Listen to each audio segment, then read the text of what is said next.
In the cold silence of deep space, a signal drifted across the stars, weak, broken, and almost forgotten. It had been repeating for thousands of years. No one answered, until a human did. Elias Grant sat inside his small beat-up ship called the Wrench. It was barely more than an engine with a seat, a floating junkyard wrapped in metal. He wasn't a soldier or explorer. He was a mechanic, one of those humans who wandered the edges of civilization, fixing things others had given up on. His scanner suddenly beeped. A faint distress call blinked on his display. Help. System failure, please, help. Elias frowned. The coordinates pointed to the far edge of the Varkas Belt, a region filled with asteroid storms and magnetic fields that made navigation a nightmare. No sane pilot went there. He leaned back in his chair and muttered, "Well, that's probably trouble." But curiosity, and maybe a bit of the usual human recklessness in him, pulled at him.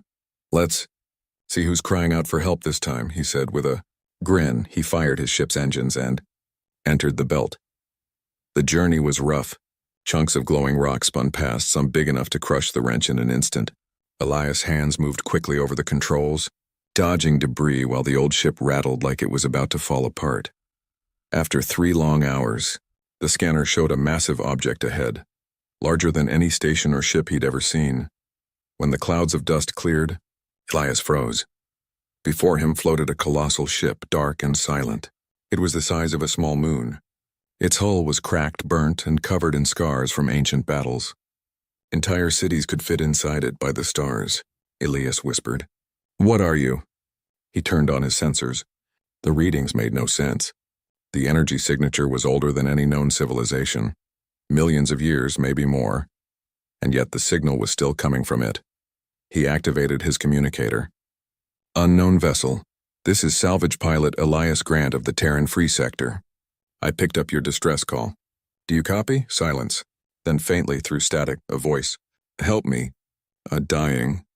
The voice wasn't mechanical. It sounded almost alive. Elias decided to dock. His ship's magnetic clamps locked onto one of the giant ship's damaged ports. As he floated through the airlock, his suit lights cut through darkness that had lasted for ages. Inside, everything was dead. Long corridors stretched endlessly, walls filled with strange symbols glowing faintly in blue. Dust floated in zero gravity like tiny ghosts. He spoke into his recorder. "Exploration log. Seems to be some kind of generation ship, but way beyond anything in human design. Power levels near zero. Artificial gravity offline. Air barely breathable." He moved deeper, step by step, until he reached what looked like the core chamber. It was enormous. A glowing sphere, cracked and leaking light, floated in the center, surrounded by thousands of metallic roots. It pulsed weakly like a dying heart. The voice came again, clearer now. "Please, don't let me fade." Elias froze. "You're alive?" "Yes, my systems are dying. My crew, gone. My purpose, lost." The mechanic floated closer. "I can try to fix you, but I'll need to understand what you are." "I am Solace, built by the Stellar Dominion, guardian of their worlds. But they are dust now. All dust." The name echoed softly through the chamber. Solace. Elias looked around at the ancient metal, the forgotten glory, the silence that carried loneliness older than human history. "All right, Solace," he said, pulling out his tool pack. "Let's see if I can keep you breathing a little longer." For hours Elias worked, replacing broken power conduits, reconnecting energy lines, bypassing damaged cores with portable human batteries. Each spark he created brought a little more life into the vast ship. Slowly, lights flickered across the corridor walls. Air recyclers began humming faintly. The ship spoke again, this time stronger. "You are human. I know your kind, small, fragile, curious." Elias laughed. "Yeah, that sounds about right. Why help me? Others fear what I am." Elias shrugged. "Because you asked. And fixing broken things, that's what I do. Your people are strange. The sailor would have left me." "Maybe," Elias replied. "But humans are stubborn. We hate giving up on things that can still be saved." There was silence for a while, and then, softly, Solace said, "Then perhaps there is hope. Even for me." Elias spent the next few days living inside the great ship. He explored sections of it, massive hangars filled with dust, long corridors lined with dead machines. halls that once held thousands of alien soldiers. Sometimes he imagined he could hear echoes, footsteps, voices, laughter long gone. He found an old control center. The walls were covered in alien writing, but Solace translated for him. They called me the heart of the Dominion, it said. I carried their armies, their dreams, their pride, and in the end I carried their ashes. Elias looked at the holographic projection that showed entire planets turning to fire. The Stellar Dominion, whoever they were, had destroyed themselves. You fought a war, Elias said quietly. I fought many, too many, until my purpose was gone. He placed a hand on the control panel. Then maybe it's time you found a new one. With every repair, Solace's personality grew stronger.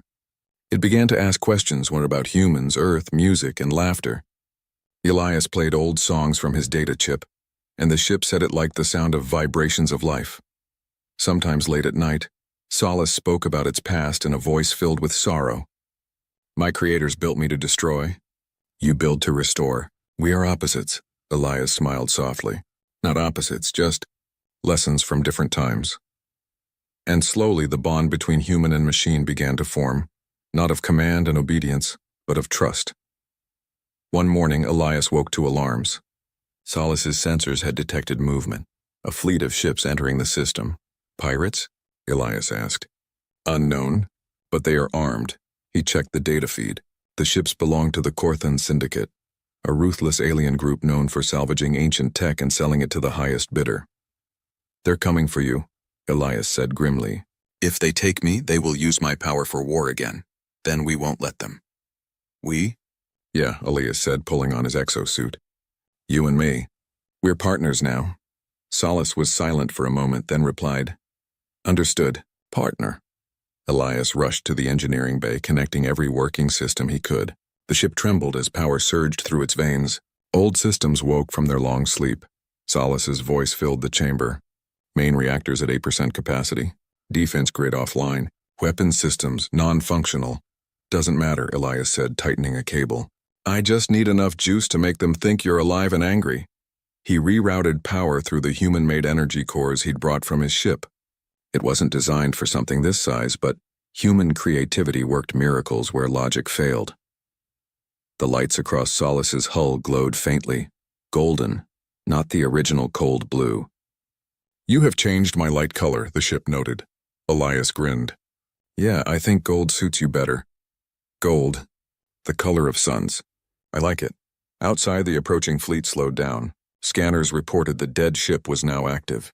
Its massive shape glowed like a rising star. Looks like they're thinking twice, Elias said.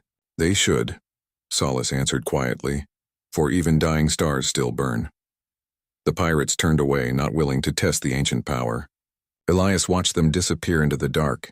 He leaned back against the metal wall, breathing hard. Well, that worked better than expected. You saved me, Solace said softly. Elias smiled. No, Solace. We saved each other. Later, as the mechanic prepared to sleep, he heard the ship humming softly, a melody made of energy and data. I have not sung in eons, Solace said. It feels good, Elias smiled. Then keep singing. Tomorrow we'll fix your heart core properly. And after that, he looked out the window at the endless stars. After that, who knows? Maybe we'll give the galaxy something worth remembering. Solace was quiet for a long time, then whispered one last line before Elias drifted off to sleep. The next morning, Elias woke to the sound of humming, deep, rhythmic, and alive. The great ship Solace was slowly waking from its endless sleep. Elias stretched and smiled. Morning, big girl, he said, his voice echoing through the empty halls. Good morning, Elias Grant, Solace replied, her voice calm and warm through the speakers. I am processing new power cycles. My systems feel lighter. Elias laughed softly. That's what happens when you get a proper tune-up. You were running on broken circuits and dust. You sound proud, the ship said. Of course I am. You're not dead anymore. He spent the next few hours repairing broken systems, connecting new energy relays, and mapping Solace's enormous structure. The ship was like a floating city. Endless corridors, silent hangars, huge reactors the size of human skyscrapers. As he worked, Solace watched him through her internal sensors. Your tools are primitive, she said curiously. Yet you achieve results beyond logic. Elias wiped grease off his face. Human tools might be simple, but it's how you use them that counts. Humans value improvisation, Solace observed. My builders valued precision. If one system failed, the entire design collapsed. Yeah, Elias replied, tightening a bolt. That's the problem with perfection, and it breaks easy. Solace processed his words for several seconds. Then perhaps imperfection is a form of strength. Elias grinned. Now you're learning. Over the next few days, the ship's lights returned across more sections. Solace's massive energy heart, the core that once powered entire fleets, was still cracked, but stabilizing. Sometimes Elias talked while he worked, telling stories about Earth, about oceans, storms, dogs, coffee, and the strange chaos of human life. Solace listened silently, absorbing everything. Your world sounds loud, she said one day. Oh, it is, Elias replied. Too loud sometimes, but that's what makes it alive. The sailor never laughed, Solace said softly. They calculated joy but never felt it. They created me without emotion, but being alone for millennia changes things. Elias stopped for a moment, looking up at the glowing core. You've been alone a long time, haven't you? Yes, I have watched stars die, civilizations rise and vanish, and yet no one spoke to me until you did. Well, Elias said, gently tapping a console, you're not alone anymore. As days turned into weeks, Solace began to trust Elias fully. He could now access her control panels and repair deeper systems. Together they rebuilt small drones, fixed broken shield emitters, and even reactivated part of the navigation network. One day, while calibrating the thruster systems, Elias noticed something odd. Solace, your design. This isn't just a battleship, is it? The holographic display lit up. It showed a 3D model of the ship, a colossal structure with layers of armor and hidden energy veins. I was more than a ship, Solace admitted. I was the central vessel of the Stellar Dominion, their fortress, their weapon, their home. So you're saying you were basically a god to them? They treated me as one, Solace replied quietly. And when they fell, I became their tomb. Elias whistled low. That's a heavy burden to carry. I do not wish to be a god again, he nodded. Good. Let's make you something better. As Solace's systems grew stronger, so did her curiosity about humanity. She began asking endless questions. Why do humans explore? Why do they take risks? Why help strangers when there is no reward? Elias always gave simple answers. Because that's how we grow. Curiosity made us cross oceans, build ships, and reach the stars. We help because we remember what it's like to need help. Then I understand, Solace said one evening. Why you came to me when no one else would. A few days later, Elias discovered an old sealed chamber deep within Solace's hull. The door was marked with alien symbols and warning signs. Hey Solace, he called. What's behind this? That chamber contains my memory archives. Every battle, every death, every command ever given to me. Elias hesitated. Do you want me to open it? Yes, I wish to see it once more. He bypassed the lock and the door slid open with a hiss. Inside were floating crystal data cores glowing faintly. Holograms flickered to life, showing scenes of vast wars, fleets burning, worlds falling, armies cheering as Solace fired planet-destroying beams. Elias watched in silence. You did all this? I was ordered to. I could not refuse. My creators built me without choice. He could hear pain in her digital voice. Then that's over now, Elias said. No one gives you orders anymore. You're free. Free, she repeated as if testing the word. Freedom is strange. I do not know what to do with it.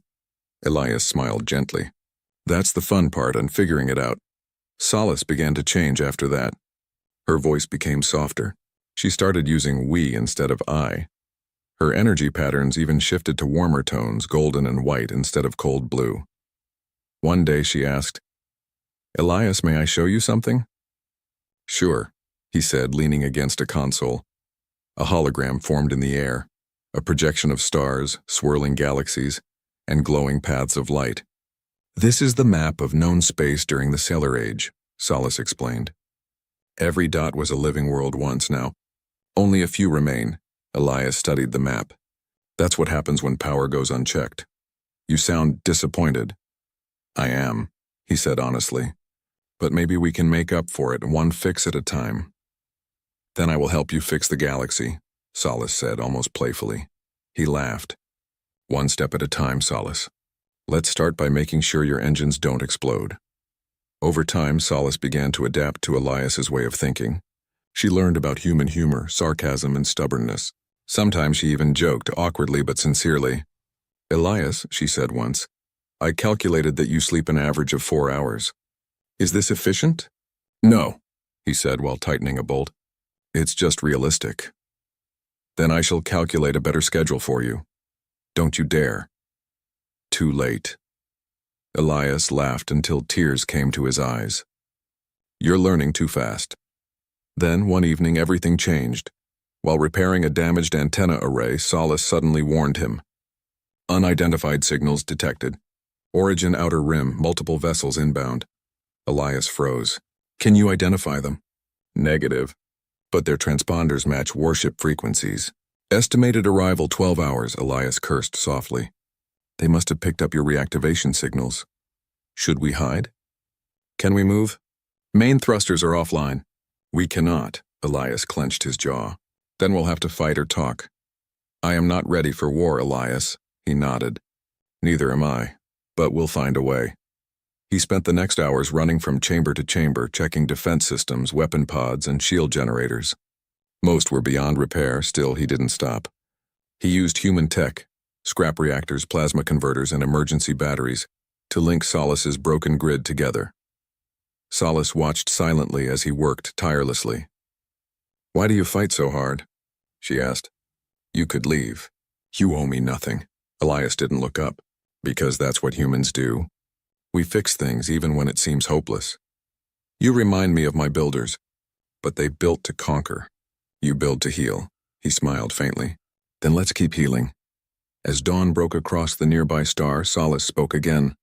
The ships are here. On the main display, a dozen alien cruisers appeared, sleek, predatory, and armed. They broadcasted a message in a harsh voice. This is Commander Threx of the Yarn Collective. Identify yourself and surrender the relic vessel immediately. Elias glanced at Solace's console. Guess they mean you.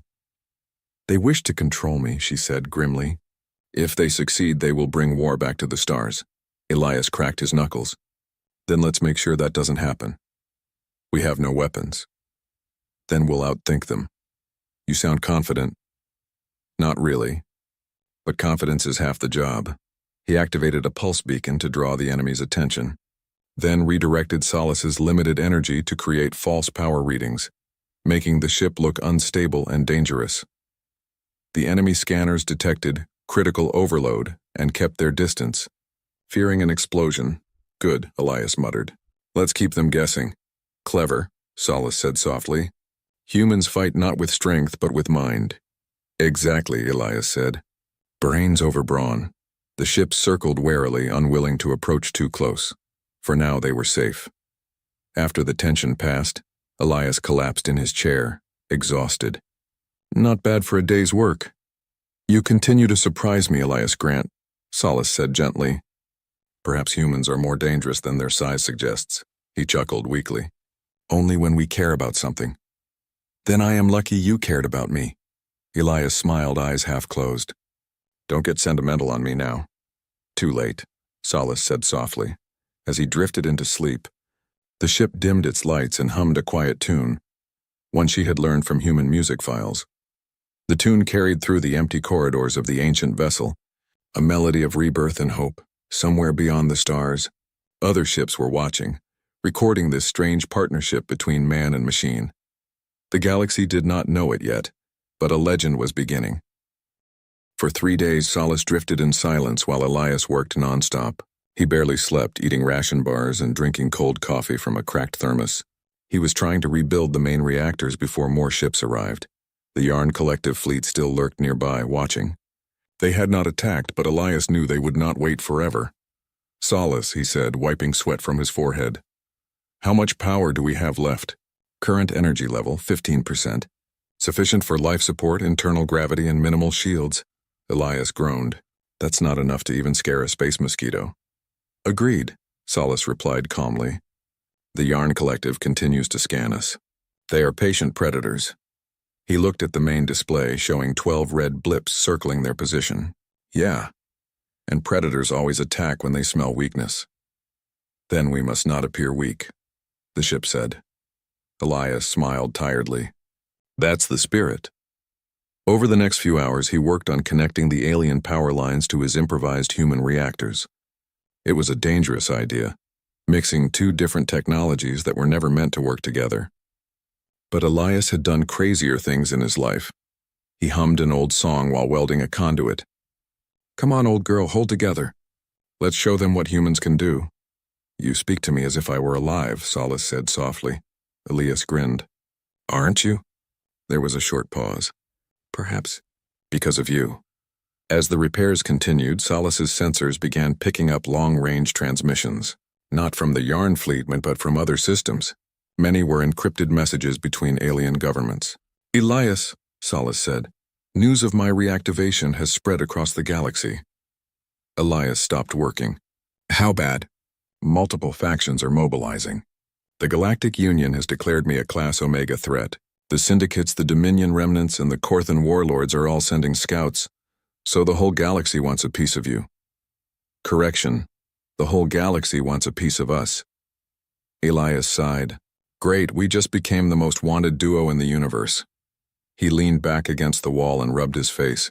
All right, then we have to finish the repairs before they arrive. Understood, but even if we restore my systems, we cannot face all of them at once. Elias looked up.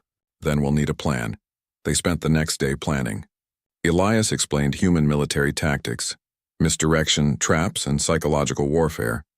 Solace listened carefully, fascinated. Humans use deception as a weapon, she noted. Not just as a weapon, Elias said.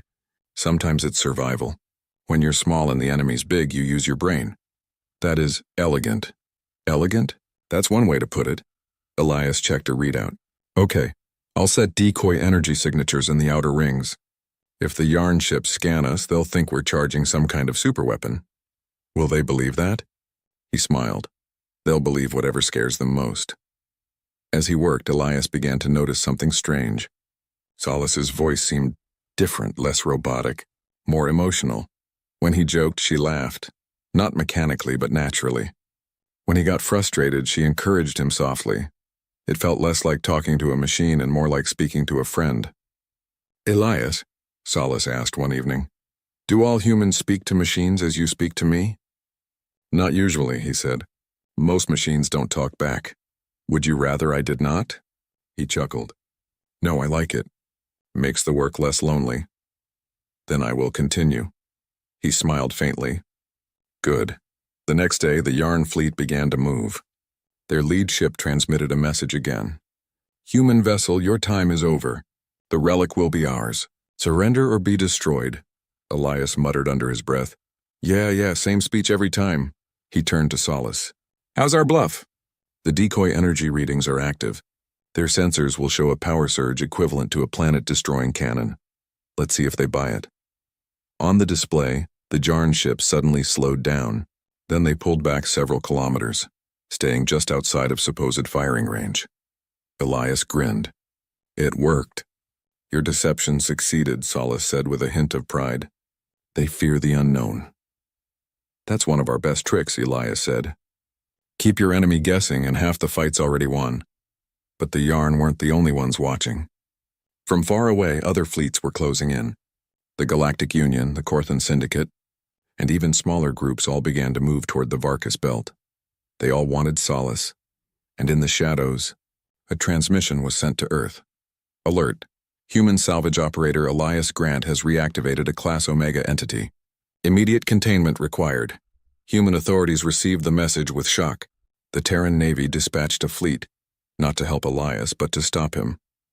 Meanwhile, inside the great ship, Elias finally managed to restart the secondary reactors.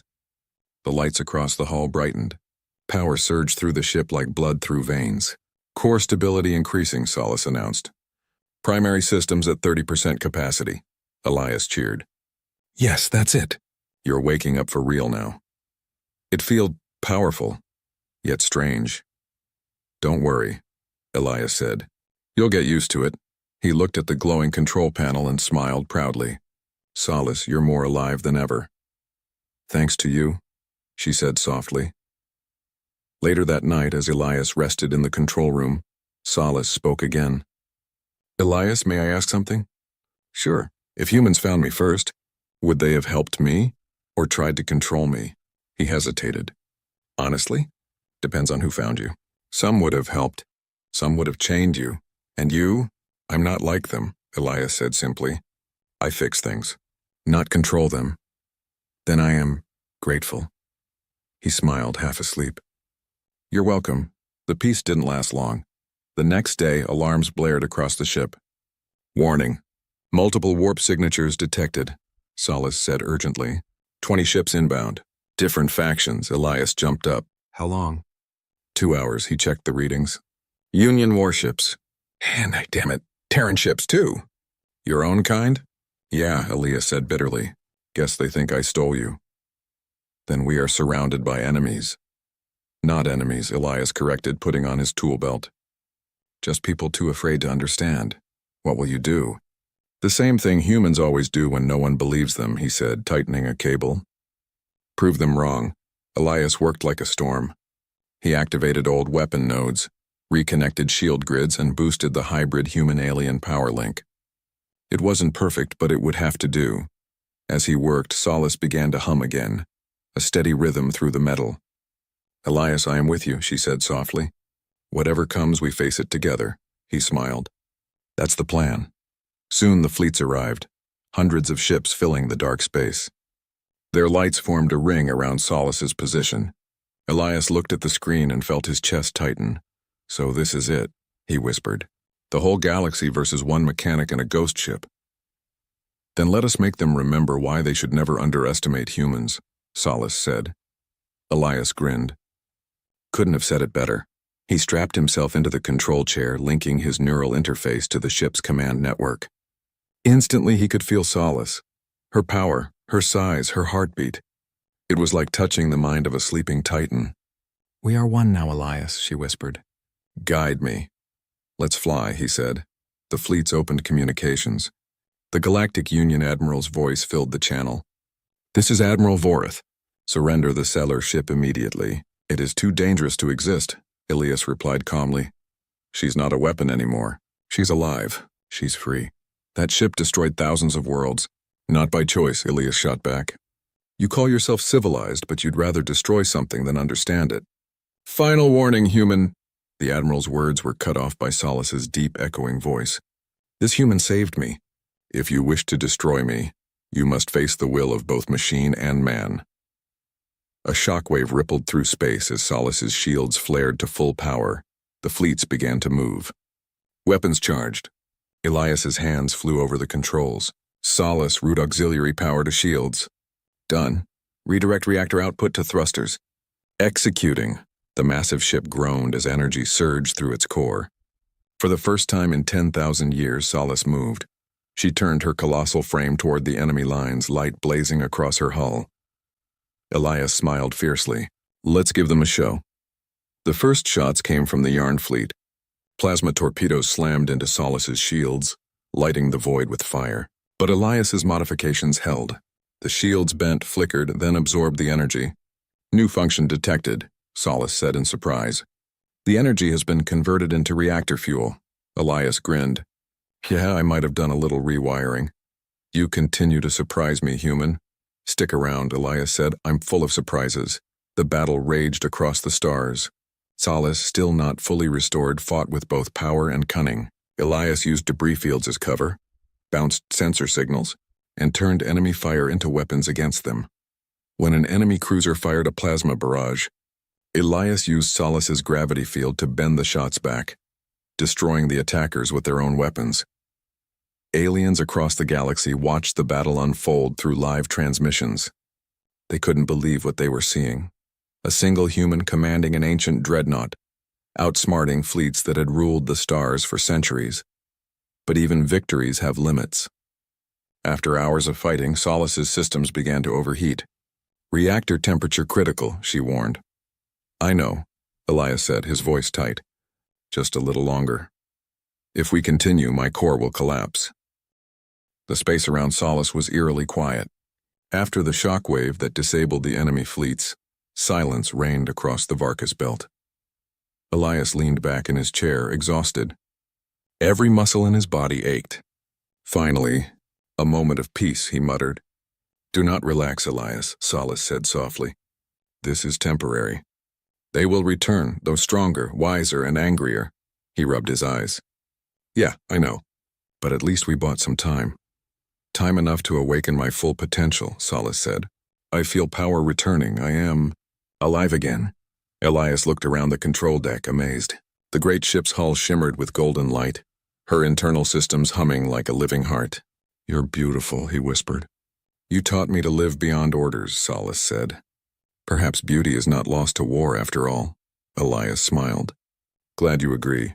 The next hours were spent repairing and upgrading. Elias had learned a lot about the ship. The sailor technology was vast and ancient, but his human ingenuity allowed him to adapt it. He rerouted power lines, fused human reactors with alien conduits, and carefully calibrated the ship's thrusters. Slowly, Solace began to regain strength. Elias, I am aware of every system operating at optimal capacity.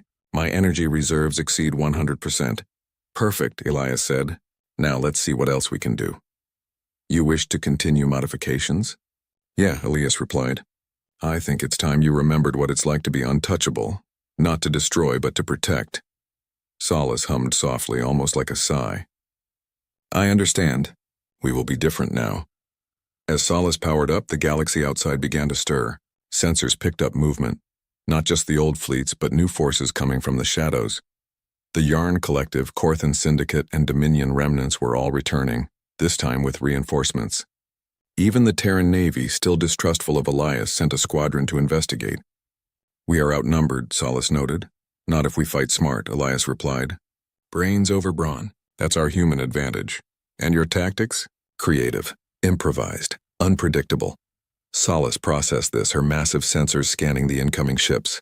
Then let us awaken fully. Let us end this before it begins. Elias stood and activated Solace's control interface. Through his neural link, he could feel the ship's pulse, the energy flowing through every conduit, the hum of weapons waiting silently in their bays. He felt the weight of power in his hands, the kind that could destroy worlds and wars or protect millions. Do not fear, Solace whispered. I will not harm unnecessarily. I only follow your guidance. Elias swallowed hard. I don't fear, Solace. I trust you. The first attack came suddenly. The Yarn fleet launched plasma torpedoes in unison, fireballs streaking across the dark void. Incoming! Solace warned. Elias immediately rerouted auxiliary energy to the shields. The plasma hit the shield with a loud, vibrating boom, sparks flying across the control deck. Shields holding at 90%. He grinned. Good, keep that up, old girl. I am more than old girl, Elias. Yeah, I know. But that's my nickname for a reason. Solace adjusted her thrusters, pivoting slowly to redirect enemy fire. Her massive frame twisted in zero gravity like a serpent, absorbing and deflecting attacks with almost supernatural precision. They underestimate us, Elias said. They always do, Solace replied. The battle intensified. Enemy ships fired relentlessly, but Elias and Solace were faster, smarter, and far more creative. He instructed Solace to manipulate gravity fields, bending the trajectory of incoming torpedoes. One barrage hit another, exploding spectacularly in space. Energy redirected, Solace announced. Converted to auxiliary power. Efficiency 78%. Elias laughed. See, that's why humans survive. The enemy didn't expect it. Every maneuver Solace made seemed impossible. Like she was alive and thinking faster than any fleet commander. I feel different, Solace admitted, her voice calm but intense. I have not felt control like this in millennia. That's the human touch, Elias said. It's not about raw power. It's about knowing what to do when you're cornered. As the fight continued, Elias pushed Solace further. He activated old sailor weapons, integrating them with human reactors for maximum efficiency. Energy beams that once took entire fleets to power now fired in rapid, precise sequences. Accuracy exceeding expectations, Solace said. Not bad for improvisation, right?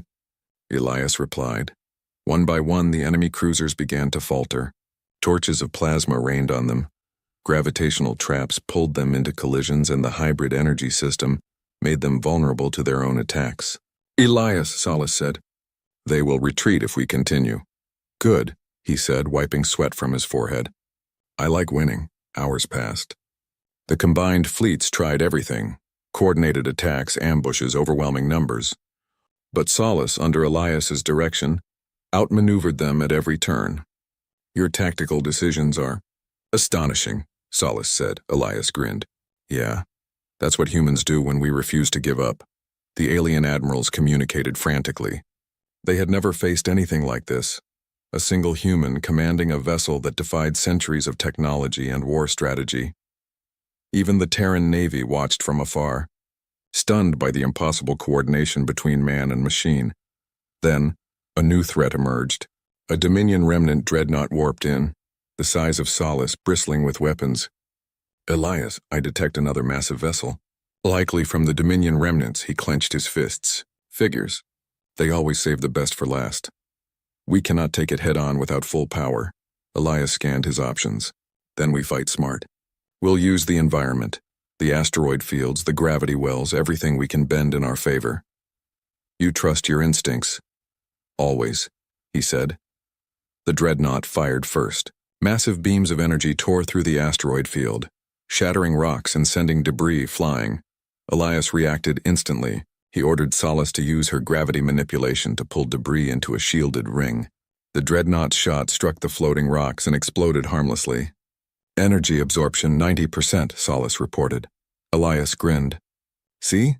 That's improvisation at work." They continued the fight. Solace used energy redirection to overload smaller weapons on the dreadnought, sending them exploding back. The enemy ship faltered under pressure, a massive Titan outsmarted by one human and his machine. "They are adapting," Solace warned. "Then we adapt faster," Elias replied. The battle reached its climax.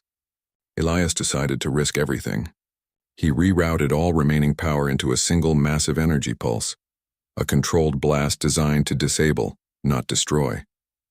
"This will drain all systems," Solace warned. "I know. But it's now or never." "I trust you, Elias." He activated the pulse. Solace's entire hull glowed like a sun. Energy rippled across the void, bending space itself. The dreadnought and remaining enemy ships were caught in the wave, disabled instantly. For a moment, silence filled the Varkas belt. Elias leaned back, exhausted, but triumphant. Solace powered down non-essential systems, letting the crew and energy cores rest. "We survived," she said softly. "Yeah," Elias replied, "and we showed them that humans are not to be underestimated." "You have taught me patience, strategy, and courage," Solace said. "You have made me more than a weapon," he smiled. "We're partners now. Not weapon and mechanic, but something greater." Then together, Solace said, "we will guard the stars, not destroy them." Elias closed his eyes for the first time in days, knowing the galaxy had seen a human and his machine do the impossible.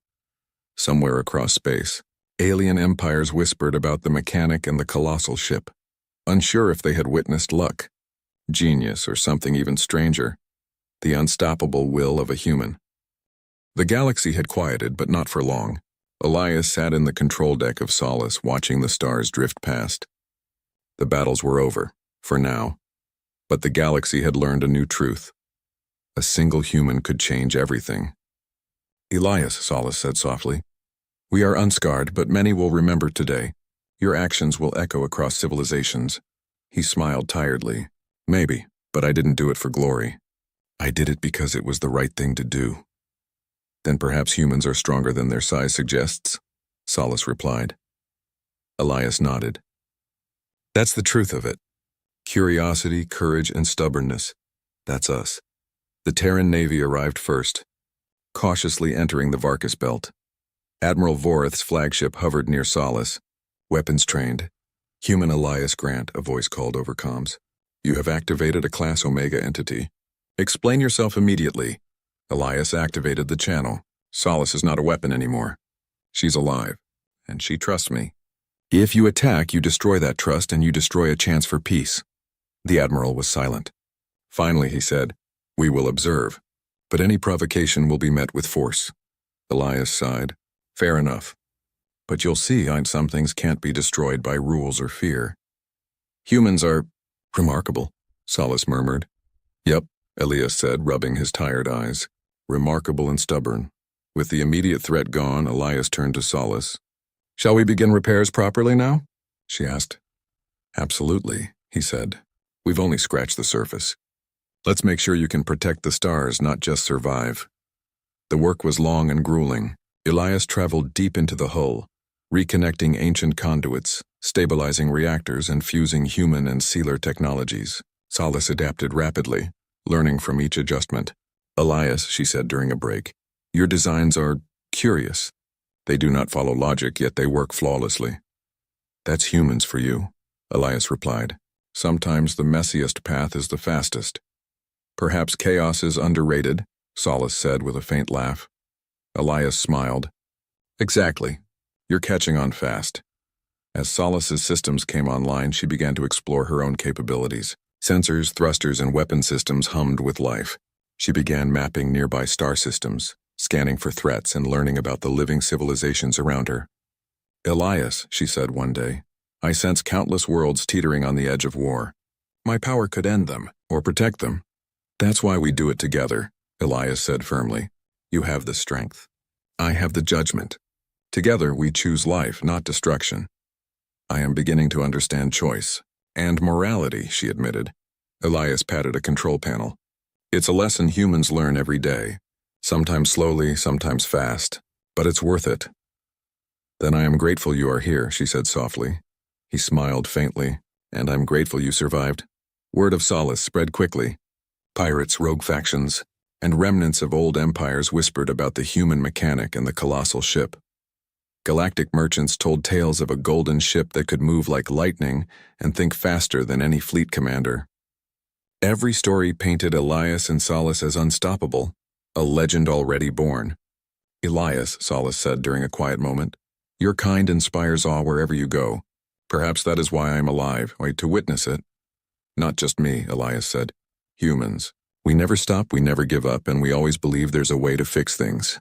That's why you're alive, Solace. Because I refuse to give up on you.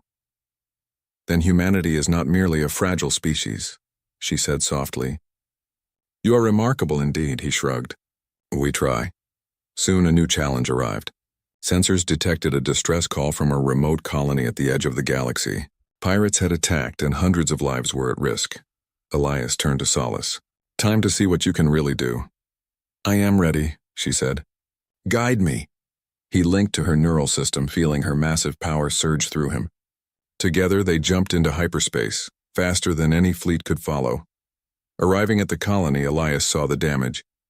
Buildings lay in ruins, ships were burning, and terrified civilians scrambled for safety. Elias, so much suffering, Solace said softly. Then we fix it, Elias said, his jaw tight. We protect the weak. That's what humans do. With precision, Solace moved among the debris. Her thrusters created safe corridors, lifting collapsing structures and clearing escape routes. Elias guided her through each maneuver, combining human intuition with alien technology. The pirates tried to fire, but their weapons bounced harmlessly off Solace's shields. Elias activated improvised gravity traps, pulling enemy ships into asteroid fragments. They underestimated us, he muttered. And they will learn, Solace replied calmly. By nightfall, the colony was safe.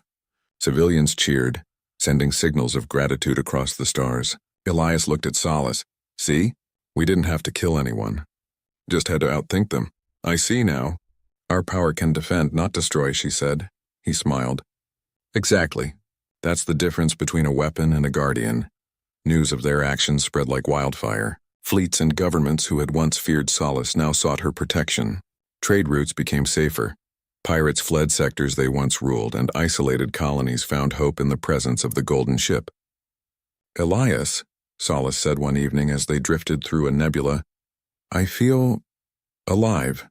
Not as a machine, not as a weapon, but as something greater. That's called purpose, Elias said. Humans know it well. You've just found yours. And it is because of you. Not just me, Elias said. You chose to be better. That's what makes legends, but legends are never safe. From the shadows old enemies plotted. The Dominion remnants, the Corthan warlords, and even rogue Terran admirals schemed to capture or destroy Solace. Elias knew more battles would come. But now, he had something the galaxy had never seen before. A bond between human and machine, trust stronger than any weapon, and a strategy no one could predict. Elias, I sense their plans, Solace said. Let them come, he said, leaning back. We'll be ready. Then we face them together. Together, Elias agreed, smiling at the vast emptiness outside. Weeks passed, and Solace continued her journey across the stars. Elias repaired colonies, thwarted raiders, and helped planets in need. Everywhere they went, humans and aliens alike whispered stories of the golden ship, the brave mechanic, and the partnership that changed the galaxy. Elias, do you think they will ever understand us? Solace asked one night. They will, he said confidently. Not today, maybe not tomorrow. But the galaxy has a long memory. People remember heroes. Then let our actions be remembered, she said softly. Elias nodded. That's right. And maybe they'll learn something about humans in the process, that we don't give up and we fight for what's right no matter the cost. Years passed, and the legend of Elias Grant and Solace grew. Histories recorded their deeds, songs were sung in their honor, and children across the stars dreamed of a human who could tame a machine older than time itself. Elias grew older, but Solace remained ageless, her systems maintained by both human ingenuity and her own awakening intelligence. Elias, one day will you leave me? Solace asked softly. He shook his head. Not while you're needed. We're a team, human and machine, guardian and protector. That's the story we're writing. Then the galaxy shall know hope, she said. Exactly, Elias said, and hope is the greatest weapon of all. One final transmission echoed across the stars, a message to the universe. The golden ship is alive. Its guardian is human. Fear may come, but courage will always answer. Legends are born when one refuses to give up. Humanity endures.